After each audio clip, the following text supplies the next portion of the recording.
If you've ever been afraid of the mark of the beast, if YouTube prophets have scared you with 666 microchips, end times, and the lake of fire, pause, breathe. You've been lied to. Revelation was never written to scare you. Genesis was never written as history, and the symbols that religion weaponized, the mark of the beast, 666, the Antichrist, the lake of fire, were never literal threats. Today, the fear ends. Today, we awaken. Scripture is symbolic language. Jesus spoke in parables.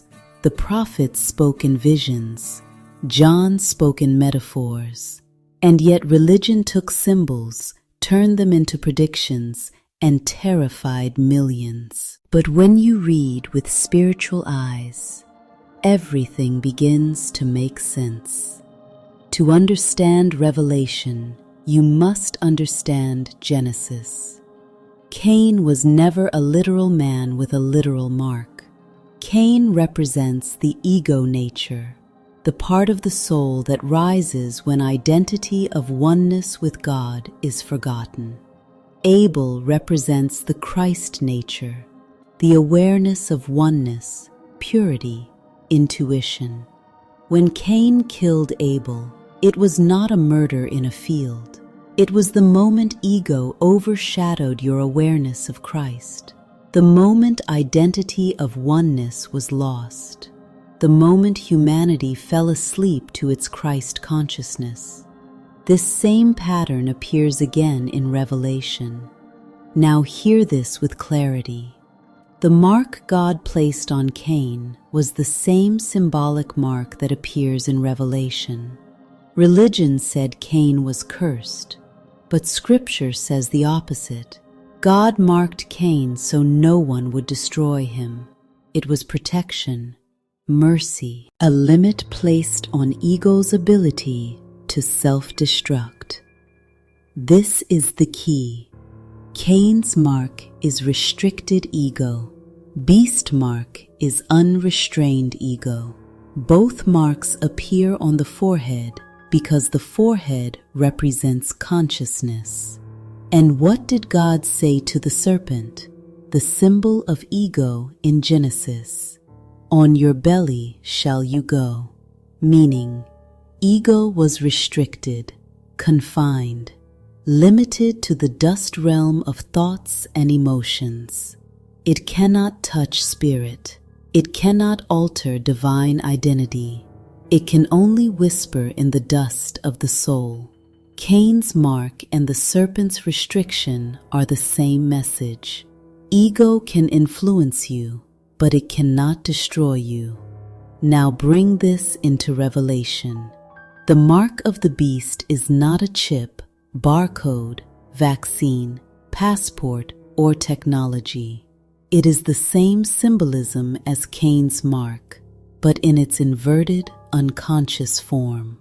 The forehead represents your mindset. The hand represents your actions. The mark simply means a mind ruled by fear, a soul controlled by ego, a life shaped by religion, not awareness of Christ. When ego takes over, when separation replaces identity, you bear the mark, not on your skin, on your consciousness. And 666. Not Satan's number, not a demonic code, not a secret government signal. In Hebrew numerology, 6 represents man. Man was created on the 6th day. 3 is emphasis, completeness, a photorealistic image of a person sitting alone, disconnected, in shadow, representing humanity separated from divine awareness. The lighting emphasizes isolation and spiritual disconnection. 666 means man trapped completely in ego, man living disconnected from the Spirit of God, human awareness of God at its lowest state, not the devil, not a monster, not a demon, just man forgetting who he is in God. The Antichrist is not a global dictator, not a political figure, not a celebrity. John said, "There are many antichrists, and they are already here." The Antichrist is any message, doctrine, or system that hides your identity and replaces oneness with fear. And who has done this for centuries? Religion. Religion preached separation. Religion birthed fear. Religion dimmed awareness. That is the true Antichrist spirit. Now the lake of fire. Religion threatened you with it, but in Scripture, fire always purifies, never tortures.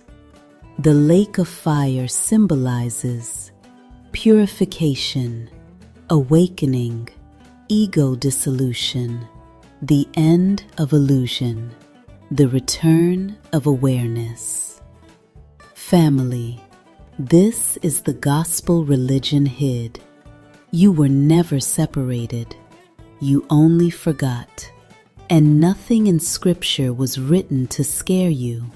It was written to wake you up to your identity in Christ.